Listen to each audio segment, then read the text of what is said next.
الحمد لله رب العالمين ولي الصالحين والعاقبة للمتقين ولا عدوان إلا على الظالمين وأصلي وأسلم على أشرف الأنبياء والمرسلين نبينا محمد وعلى آله وصحبه أجمعين بحول الله تبارك وتعالى. Ce soir, on va faire un rappel sur le droit des épouses, ou plutôt les devoirs des épouses envers leurs époux.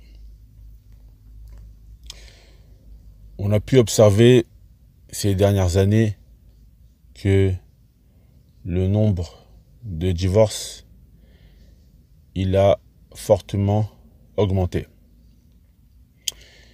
Et il y a plusieurs raisons qui sont la cause de cette forte augmentation.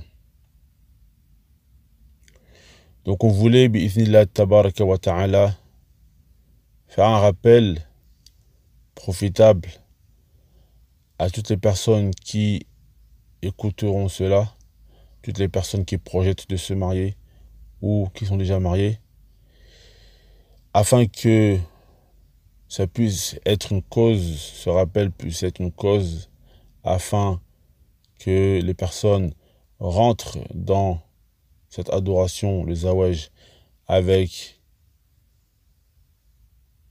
une clairvoyance qui leur permettra peut-être d'éviter les divorces, ou que des personnes, bi'idhnillah tabaraka wa ta'ala, essayent de sauver ce qui peut être sauvé dans leur mariage.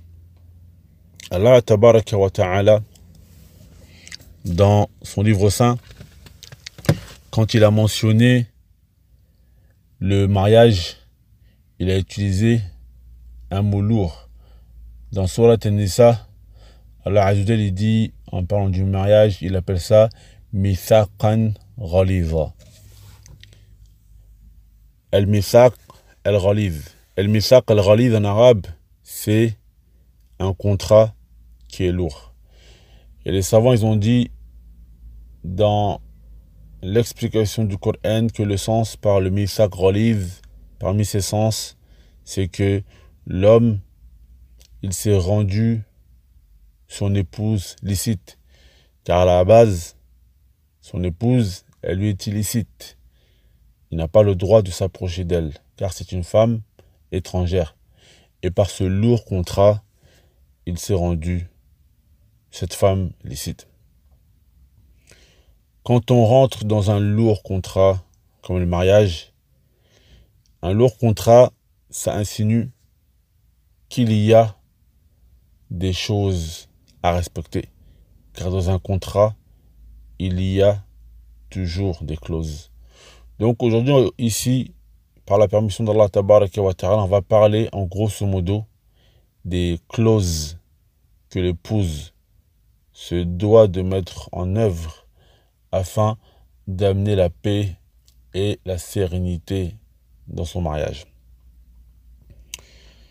Parmi les grosses erreurs que l'on a pu remarquer chez beaucoup de nos sœurs et également de nos frères, c'est que l'on rentre dans le mariage sans avoir vraiment la science et la clairvoyance, sans vraiment savoir qu'est-ce que l'on doit faire, sans vraiment être éduqué et préparé. Beaucoup de sœurs, malheureusement, elles ne veulent pas être soumises à leur mari. Allah tabaraka wa ta'ala, il dit dans son Coran, dans son livre saint, Ar-rijalu qawwamuna 'ala an-nisa. Allah tabaraka wa ta'ala, il dit dans une traduction rapprochée, et les hommes ont la prédominance sur les femmes. Cela ne veut pas dire que l'homme a le droit de faire ce qu'il veut de son épouse, mais cela veut dire que l'épouse doit être un minimum soumis à son époux.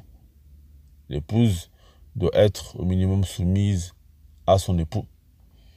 Et un jour, il y a un homme qui est venu voir le prophète sallallahu alayhi wa sallam.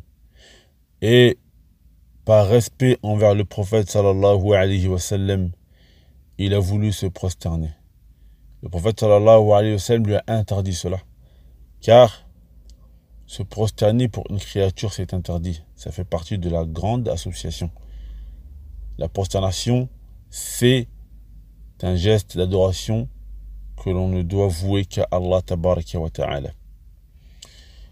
Et quand le prophète sallallahu alayhi wa sallam lui a interdit cette prosternation, il lui a alors dit: si je devais ordonner à une personne de se prosterner devant une autre personne, j'aurais ordonné à la femme de se prosterner devant son époux. Cela, c'était pour démontrer à quel point l'époux a des droits sur son épouse et l'épouse a des devoirs envers son époux. Parmi les devoirs que l'épouse a envers son époux, il y a le fait qu'elle lui doit le respect. Beaucoup de nos sœurs, les Asaf Shadid, malheureusement, quand elles discutent avec leur époux, elles leur manquent de respect. Ou elles parlent comme si elles parlaient à des personnes de la rue. Aïcha radiyallahu ta'ala anha wa ardaha, elle dit dans un athar, elle dit dans une traduction rapprochée, elle dit nous parlons, elle dit auparavant nous parlons à nos époux comme vous parlez à vos gouverneurs. C'était pour montrer à quel point le fait de parler convenablement à son époux, c'est une bonne chose. Et c'est une chose qui va ramener la sérénité et l'apaisement dans le couple. Quand l'époux il fait une erreur, il y a une manière de le conseiller. Car l'homme, à la base, il a un caractère un peu orgueilleux. L'homme, à la base, même quand il fait une erreur, il a un caractère un peu orgueilleux. Donc la femme se doit d'utiliser, c'est elle qui connaît son époux, elle se doit d'utiliser la meilleure des manières afin de le conseiller. Et Inch'Allah, si la femme utilise la meilleure des manières pour conseiller son mari, ça va être une cause pour amener la sérénité et l'apaisement dans le mariage. Ensuite, la femme se doit d'être obéissante envers son mari. La femme se doit d'être obéissante envers son mari. Et ça, c'est venu dans un hadith du prophète sallallahu alayhi wa sallam, où il a dit parmi les causes qui feront entrer la femme au paradis par la porte qu'elle désire, il y a le fait d'obéir à son mari.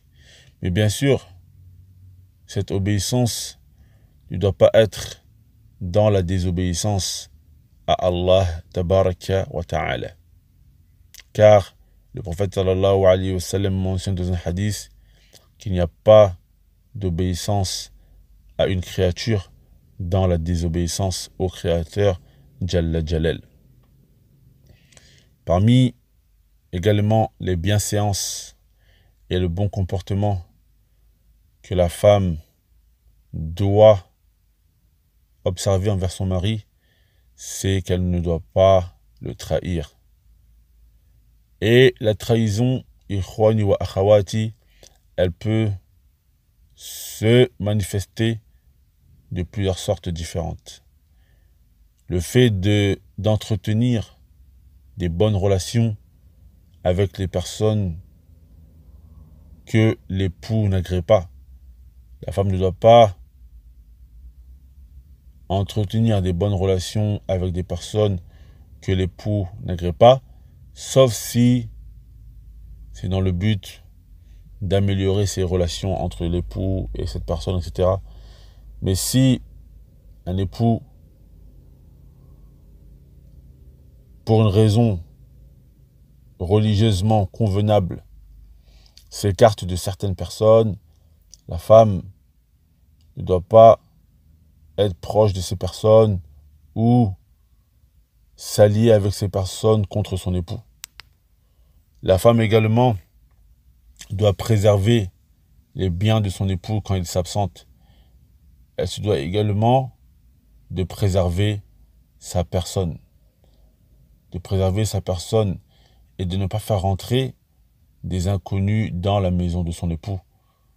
Elle se doit également de ne pas faire sortir des affaires de sa maison sans qu'elle ait au préalablement demandé l'autorisation à son époux. Et si elle sait qu'elle veut par exemple prêter des affaires à une personne et que son époux, elle sait que son époux, même si elle ne lui demande pas l'autorisation, elle sait que son époux sera d'accord, alors dans ce cas-là, bi'iznillahi, il n'y a pas de mal. Les ulama appellent ça al-izn al-urfi, l'autorisation culturelle. Si elle sait que son époux ne sera pas contre le fait qu'elle prête telle ou telle affaire à un ou une inconnue, donc il n'y a pas de mal à cela. Parmi aussi les choses qui vont permettre d'améliorer la relation entre l'époux et les épouses, entre les époux et les épouses, il y a le fait que l'épouse entretienne des bonnes relations avec les proches de son époux.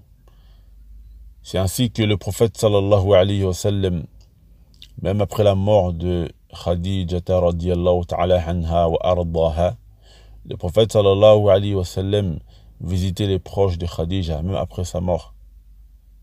Donc qu'en est-il si l'époux est encore vivant? Il y a beaucoup de nos sœurs malheureusement qui sont ennemies des proches de leur époux. Et ça ne peut que mettre l'animosité dans le couple. Et si les proches de l'époux se comportent mal envers toi, ma sœur, Allah, si les proches de ton époux se comportent mal envers toi, tu te dois de patienter et d'essayer de ne pas rendre cette animosité. Le but, ce n'est pas de rendre coup pour coup. Le but, c'est que tu te comportes bien si les proches de ton époux se comportent mal avec toi. Car c'est une cause qu'Allah Azza wa Jal mette la baraka, la bénédiction dans votre couple et que les choses s'améliorent. Et toi, tu cherches l'entrée au paradis. Toi, tu cherches l'entrée au paradis. Également, parmi les choses, les devoirs que la musulmane doit observer, il y a le fait qu'elle ne doit pas sortir de chez elle sans avoir au préalable demandé l'autorisation à son époux. Car c'est ainsi qu'il a été rapporté dans la sunna que la femme ne doit pas sortir de sa demeure sans avoir au préalable demandé l'autorisation à son époux.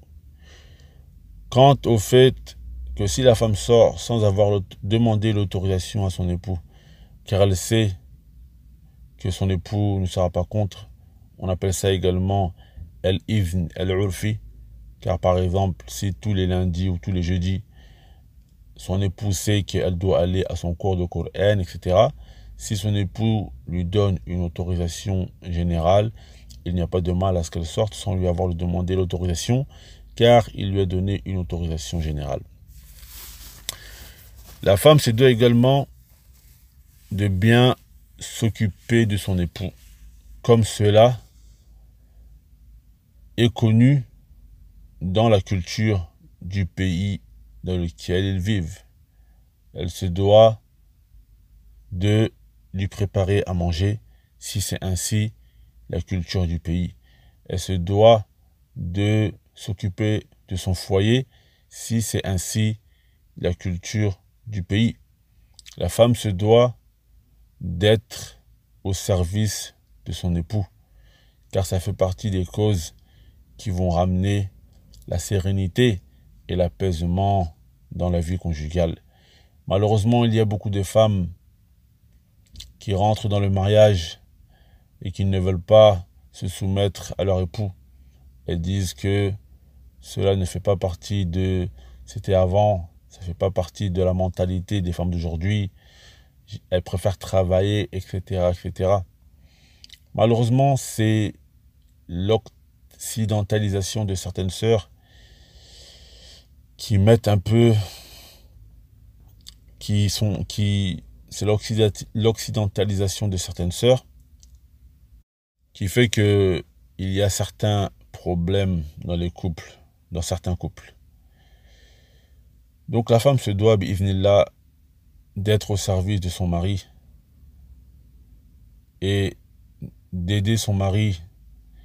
Et il n'y a pas de mal aussi à ce que l'époux aide son épouse dans les tâches ménagères, comme le prophète sallallahu alayhi wa sallam nous l'a inculqué. Mais la base, c'est que c'est la femme qui est au service de son époux, bien sûr dans les limites de ses capacités et dans les limites aussi de ce qui est connu dans le pays dans lequel ils vivent. La femme également se doit d'être à la disposition de son mari lors des besoins charnels. Elle se doit de ne pas refuser à son époux les rapports charnels, sauf si elle a une raison valable, comme le fait qu'elle ait ses menstrues ou le fait qu'elle soit malade. Et le prophète sallallahu alayhi wa sallam a certes mentionné dans un hadith que la femme qui refuse à son époux les besoins charnels sans raison, elle sera maudite. Et la femme se doit de faire attention à ne pas énerver son époux et ne pas faire des choses déplaisantes devant lui. Comme elle se doit également de s'embellir pour son époux. Elle se doit de s'embellir pour son époux et de se faire belle pour lui. Car l'homme aime quand la femme s'embellit pour lui, se fait belle pour lui et lui donne de l'attention. Donc avec ceci, Inch'Allah, j'ai essayé, en grosso modo, de faire un rappel profitable sur les comportements que doivent observer les épouses. Inch'Allah, par manque de temps, il y a sûrement des choses que l'on a oubliées, mais celui, Inch'Allah, qui cherche plus de détails dans cela, il y a beaucoup de livres de nos savants qui parlent du comportement de l'épouse envers l'époux.